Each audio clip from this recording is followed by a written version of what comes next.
Cinquième et dernière vidéo avant les 24 heures du Mans 2021, la deuxième partie des éditions mythiques.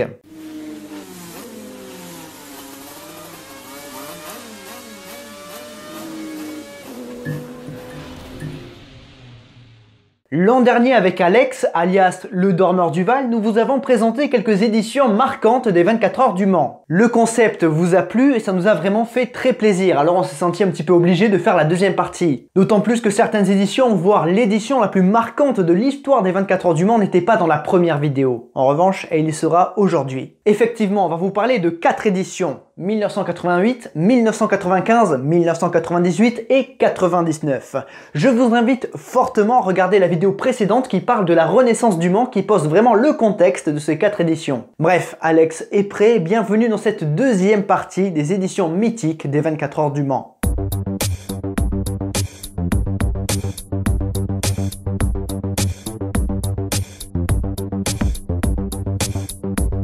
Procédons par ordre chronologique et on commence par 1988. Le contexte sportif est très simple, Porsche domine les 24 heures du Mans et sont sur une série de 7 victoires consécutives. Avec la 936 en 1981, mais surtout avec la 956 et la 962C qui s'avèrent être la voiture à battre. Jaguar a réalisé une saison 87 très encourageante avec le titre de champion du monde de voitures de sport, mais ils n'ont pas encore gagné les 24 heures du Mans. En revanche, en ce début d'année 88, ils ont remporté les 24 heures de Daytona. Un troisième constructeur semble capable de jouer la gagne en la personne de Sauber Mercedes et leur redoutable C9. Il y a aussi Toyota, Nissan et Mazda qui sont présentes, mais leurs performances sont un petit peu en retrait. L'armada de 962C est monstrueuse, pas moins de 11 voitures engagées, 3 officielles, 8 privées. Jaguar compte 5 voitures, toutes engagées dans le team officiel de Tom Walkinshaw. La première surprise de cette édition, c'est le retrait des 2 C9 après les premières séances d'essai. En effet, les C9 génèrent trop d'appui et détruisent leur gomme. Peter Sauber et Mercedes ont décidé de se retirer et cela fait un concurrent de moins pour Porsche. Mais bon, les 962C officiels réalisent un triplé en qualification. À cause des élections et afin de satisfaire la télévision, le départ est donné à 15 h. La numéro 18 de Volek passe le premier virage en tête, mais c'est bien la numéro 17 de Stuck qui sortira leader du premier tour, devant Lammers dans sa Jaguar numéro 2 qui attaque fort d'entrée de jeu. Le duel est engagé immédiatement et les positions s'échangeront souvent. La Jaguar numéro 2 contre les Porsche officiels. Mais les Allemands se ratent dès leur premier arrêt. En effet, la numéro 17 et la numéro 18 se gênent et cela donne un léger matelas à Lammers qui reprend la tête. Plus tard, la numéro 17 avec désormais Ludwig à son bord sera au ralenti au bord de la panne sèche. L'équipage perd 2 tours et ressort 9e. Juste après, la Jaguar numéro 1 de Brundle et Nielsen partira à la faute. La numéro 18 de Volek, Schupham et Van der Merwe devient donc la principale rivale de la Jaguar numéro 2, tandis que la Porsche numéro 19 de Mario, Michael et John Andretti est 3e en embuscade. Les positions se stabilisent un temps et la Porsche numéro 17 revient dans le même tour que la Jaguar numéro 2 durant la nuit. Une nuit qui fera mal à Porsche. La numéro 18 est victime d'une casse moteur et la numéro 19 perd un cylindre. Au petit matin, la numéro 17 sera victime d'un problème de pompe à eau et ressortira 3e après avoir perdu 6 minutes au stand. La Jaguar numéro 2 mène alors devant la numéro 1, mais cette dernière devra abandonner à 4 heures du but pour problème de culasse. Même si la numéro 17 attaque et revient dans le même tour que la numéro 2, Dumfries, Lammers et Wallace ont fait la course parfaite en provoquant Porsche au bon moment qui s'est pris les pieds dans le tapis. C'est avec une avance de 2 minutes et 36 secondes que le constructeur anglais renoue avec la victoire dans la Sarthe, devant un public acquis à sa cause. Stuck, Bell et Ludwig se contentent de la 2e place et la Porsche privée numéro 8 du team Yost complète le podium. Jaguar a réussi à renverser Porsche dans un duel qui a duré 24 heures. La XJR9 était la première voiture capable de se battre contre les 962C, offrant un spectacle inédit dans l'ère des groupes C.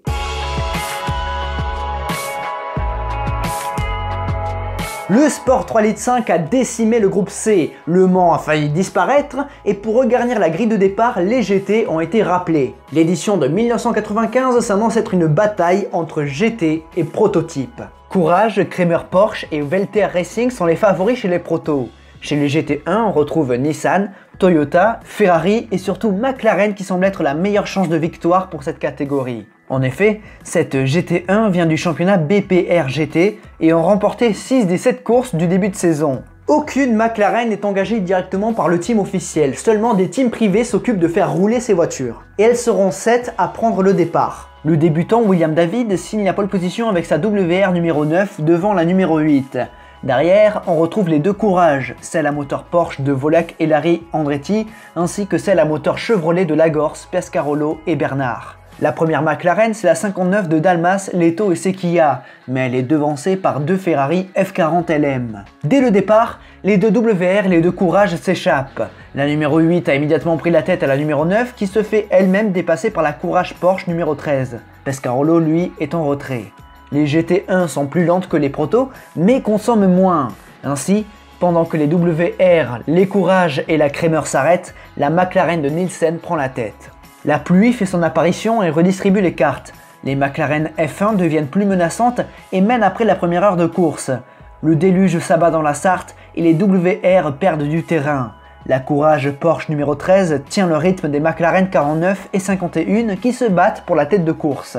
Derrière, coup dur pour la courage de Pescarolo, Lagorce et Bernard qui abandonnent à Arnage à cause de la batterie et survient alors un grave accident dans les Linaudières avec le crash de la WR numéro 8 piloté par Patrick Gonin. Le Français sera transporté à l'hôpital avec une épaule et quelques côtes cassées. La safety car interrompt naturellement la course. Et rapidement après la relance, l'autre WR sort de la piste et ruine ses chances de victoire. Les McLaren dominent avec 4 voitures dans le top 5 et la chance continue de leur sourire lorsque Mario Andretti part à la faute dans les virages Porsche. La courage numéro 13 perd 25 minutes. La Porsche numéro 36 qui faisait office d'outsider sort également de la piste au virage Porsche avec une issue moins joyeuse. C'est l'abandon. Durant la nuit, la McLaren numéro 25 se crache et la numéro 49 qui joue la victoire depuis le début est victime d'un problème d'embrayage. La numéro 59 qui s'est faite discrète depuis le début de la course remonte sur la jaune et verte numéro 51. Derrière, la courage numéro 13 est à 4 tours. À 5 heures du but, le duel mythique entre la McLaren noire de Dalmas, Leto et Sequia contre la jaune et verte de Wallace, Derek et Justin Bell est engagé. Les deux voitures s'échangeront plusieurs fois le leadership. Mais alors que la fin se rapproche, la numéro 59 s'arrête au stand pour problème de frein et ressort deuxième. La numéro 51 de Derek Bell semble avoir course gagnée, mais l'anglais se bat avec un embrayage récalcitrant. JJ Leto attaque et remonte très vite. À moins de 30 minutes de la fin de l'épreuve, la McLaren numéro 59 reprend la tête de la course. Victoire par KO pour Dalmas, Leto et Sequia qui offrent le premier et à ce jour le seul succès de McLaren aux 24 heures du Mans, et ce, dès sa première participation. La courage numéro 13 ne termine qu'à un tour du leader malgré 25 minutes de réparation la veille. De quoi nourrir de profonds regrets. Cette édition de 95 a été très disputée entre les deux McLaren qui ont su être opportunistes. Cette GT1 qui est rentrée dans l'histoire donnera le ton à la future réglementation. Entre les conditions climatiques instables, une opposition de style, la première véritable GT et un scénario à rebondissement, cette édition de 95 fut une véritable surprise après des années plutôt moroses.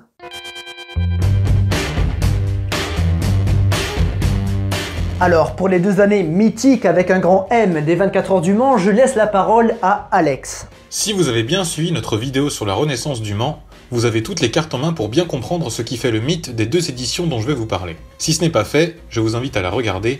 Enfin, on vous y invite pas, on vous y oblige. En cette année 1998, il était difficile de donner un favori net pour plusieurs raisons. La Toyota GT1, bien que mise au point dans le plus grand des sérieux, disputait sa toute première course. La Mercedes CLK-LM gagne tout en FIA GT, mais ne s'est encore jamais attaquée au Mans. La Porsche 911 GT1 dans sa version 98 n'a plus grand chose de celle de 96-97 et a bénéficié d'une grosse mise à jour. Les McLaren sont vieillissantes mais ne sont pas à sous-estimer, comme les Nissan R390 qui ont été fiabilisés et ont reçu de profondes retouches avec une partie arrière revue. Et on n'a aucune idée de ce que vont donner les 2 nouvelles BMW LM98. Quant à la tenante du titre, les Porsche Proto ouvertes, elles semblent en retrait, mais on disait la même chose en 96 et 97. Bref, des autos très différentes entre elles, de l'incertitude, beaucoup de constructeurs engagés, tout est réuni pour une édition pleine de surprises. En qualification, une tendance se dessine. La Mercedes numéro 35 de Bernd Schneider devance de peu la Toyota numéro 28 de Martin Brundle, suivi de près par l'autre Mercedes numéro 36 dont Gounon a réalisé le meilleur temps. Avec des autos nouvelles et peu éprouvées,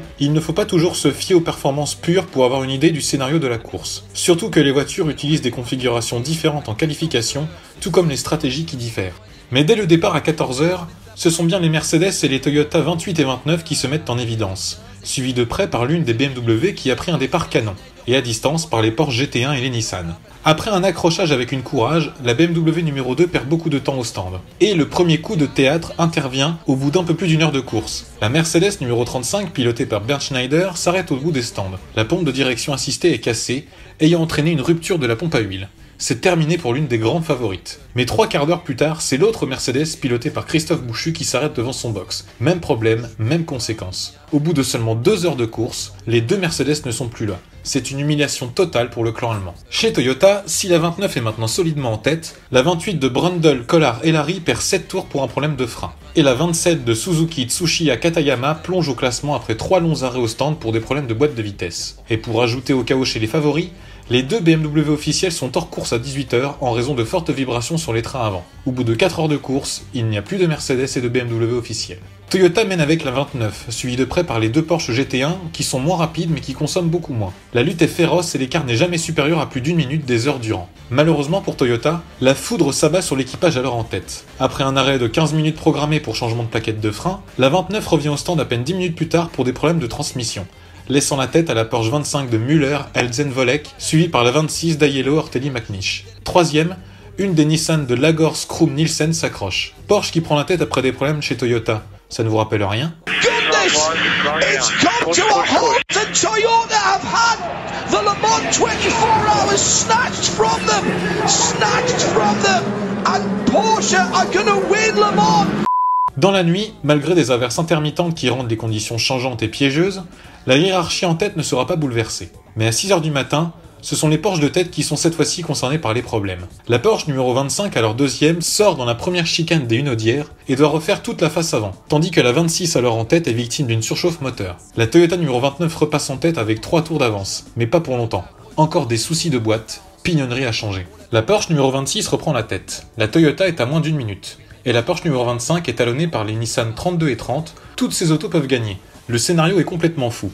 Entre-temps, la Toyota 28, déjà distancée de Brundle, sort violemment de la piste et abandonne. La bataille reprend de plus belle entre la Porsche numéro 26 et la Toyota numéro 29. Ces voitures, qui ont connu de gros problèmes, se retrouvent à moins d'1 minute d'écart à 10h du matin. C'est incroyable. Malheureusement, la bataille alors de toute beauté prend fin à 12h35. La Toyota numéro 29 s'arrête à Arnage. La boîte, qui avait déjà souffert, rend définitivement l'âme. La déception est immense dans le clan de l'équipe nippone. Porsche triomphe donc avec son jeune trio McNish, Ortelli, Aiello, et la 25 d'Alzen, Volek, Müller prend la deuxième place pour le doublet. La Nissan R390 de Suzuki, Hoshino, Kageyama complète le podium. C'est le premier podium d'un équipage 100% japonais au Mans. Après cette édition, le Cru 99 s'annonce savoureux avec Toyota qui reviendra pour tenter d'obtenir enfin la victoire. C'est ce qu'on va voir tout de suite.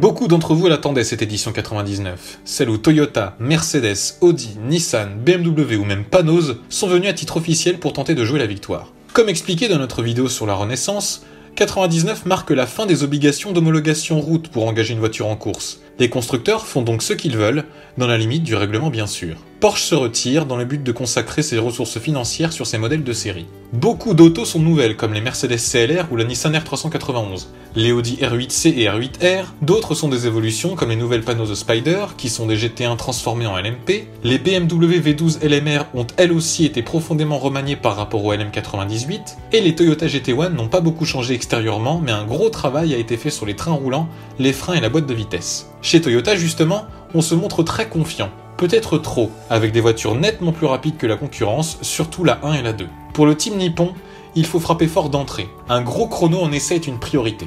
Martin Brundle sur la numéro 1 ne se fait pas prier et signe un tour d'anthologie en 3 minutes 29. La légende raconte qu'on a poussé les turbos à la limite pour sortir plus de 750 chevaux du V8 3 litres 6 de l'auto signé André de Cortanze. Le tout couronné d'une pointe à 352 km/h. Pour l'époque, la performance est assez folle. Boutsen suit de près en 3.30 sur la 2. La 3 du trio japonais est plus loin, ayant gardé une configuration course en essai. Dès le début, la course part sur un rythme d'enfer. Putain de merde! Dès le début, la course part sur un rythme d'enfer. Les Toyota 1 et 2 s'installent en tête. Mais contrairement aux pronostics, elles n'écrasent pas la concurrence. Les autos nippones sont prises en chasse par les deux Mercedes qui montrent un très bon rythme, les BMW et une Panoz. Toutes ces autos se tiennent en un mouchoir de poche et s'échangent leur place au rythme des ravitaillements. À ce petit jeu, on se rend compte que les Toyota consomment plus que leurs concurrents, comme l'année dernière. Mais en début de soirée, L'un des accidents les plus célèbres au monde se produit. La Mercedes numéro 5 de Peter Dumbrake s'envole entre Mulsanne et Indianapolis à plus de 300 km/h. C'est le troisième envol d'une Mercedes après les deux de Webber en essai et au warm-up. On donne l'ordre à Frank Lagorce de rentrer directement au stand sur la dernière Mercedes. On ferme les rideaux des box, la scène est alors surréaliste. La marque à l'étoile, déjà humiliée après ses deux abandons précoces en 98, se retire en n'ayant jamais dépassé les 6 heures de course avec des moyens colossaux engagés, et ce devant des millions de téléspectateurs. Après une longue neutralisation pour évacuer le pilote sorti quasiment indemne, la Toyota numéro 2 perd du temps après un changement de disque de frein. Elle ressort talonnée par la BMW numéro 15. La Toyota de pointe, la numéro 1, se retrouve elle aussi frappée par la malchance avec un problème hydraulique et se retrouve reléguée à plusieurs tours de la tête. La BMW numéro 17 de Christensen Leto Müller se bat à courte distance avec le Toyota numéro 2 de Boutsen Kelleners McNish, suivi à un tour par la BMW numéro 15 de Winkelhock Martini Dalmas et la Toyota numéro 3 de Katayama Suzuki Tsuchiya. C'est alors que Toyota subit un nouveau coup dur. Martin Brundle, le poleman, sort de la piste vers 22h30 après une crevaison. L'auto s'immobilise définitivement à harnage, c'est terminé pour la numéro 1.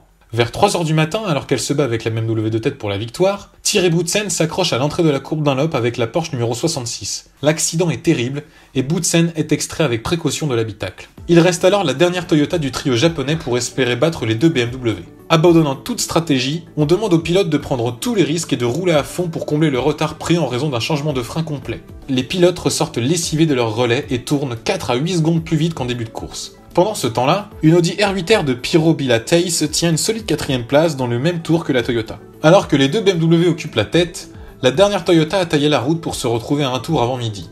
Et c'est à 2 heures de l'arrivée que l'espoir renaît grandement chez Toyota. Gigi Leto sort après le virage du pont avec la BMW numéro 17 à cause de la pédale d'accélérateur qui s'est bloquée. La BMW numéro 15 doit donc survivre à la dernière Toyota GT1 revenue dans le même tour. Malgré ses efforts, Ukayo Katayama, qui multiplie les relais dans la Toyota, est condamné à un arrêt de plus que la BMW numéro 15. Il lui faut un coup du destin pour s'imposer. Hélas, les dieux du Mont ont choisi leur cible. C'est bien la Toyota qui subit une crevaison à l'arrière-gauche entre Mulsanne et Indianapolis. Notons au passage le talent du pilote japonais qui a su garder l'auto sur la piste alors qu'il est à plus de 270 km/h quand la crevaison survient. La BMW numéro 15 file alors vers la victoire, et Toyota garde une deuxième place aussi belle que frustrante. Tandis qu'Audi obtient une magnifique troisième place à 4 tours avec Bila Piro Tace, avec la R8R qui évoluera pour devenir la redoutable R8. Encore une fois, le plateau de rêve, le scénario parsemé de rebondissements et le suspense de la course ont définitivement fait entrer cette édition 99 au Panthéon du Mans. Pour certains, c'est l'édition du siècle, qui contrastera fortement avec la monotonie des années Audi dès 2000. Mais comme nous l'avons déjà expliqué, au Mans, rien n'est jamais figé, tant sur la piste qu'en dehors.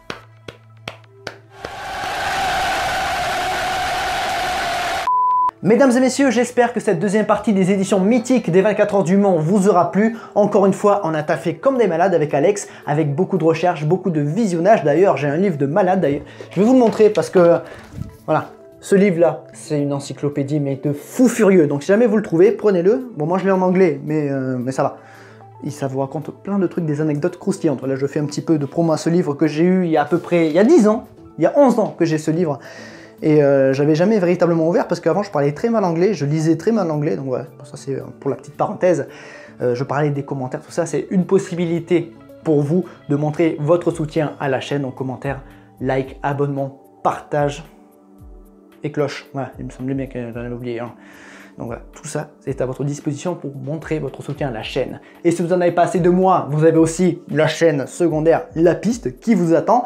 Ainsi que les réseaux sociaux, Instagram, Facebook, Discord et Utip. Utip, je le mets entre parenthèses, voilà. En ce moment, on va plus promouvoir le Hello Asso parce que notre équipe, la Team Le Circuit, est sur le point de participer à sa première 24 heures de course, les 24 heures de Muret, donc c'est chez nous, mais au moins ça nous permettra de mettre un pied dans ce genre de course. Ça va pas être facile, on sera 6 pilotes, en plus de l'entourage, évidemment il y aura une vidéo là-dessus, et ceux qui ont fait des dons dans la cagnotte, mais vous êtes vraiment des bêtes. Merci à vous tous, vraiment merci beaucoup, ça nous fait très plaisir. On réfléchit justement à un moyen de vous remercier un petit peu plus personnellement, parce que quand même vous avez donné pas mal et ça fait vraiment plaisir, et certains me l'ont souligné. Cette outro commence à être longue, on s'en fout, on est habitué à ça, j'ai plus de script, là je suis en roue libre. Roue libre, MDR, j'espère que cette vidéo vous aura plu, mais surtout n'oubliez jamais, le plus important c'est de continuer d'aimer le sport auto, continuer d'aimer les 24 heures du Mans. À la prochaine.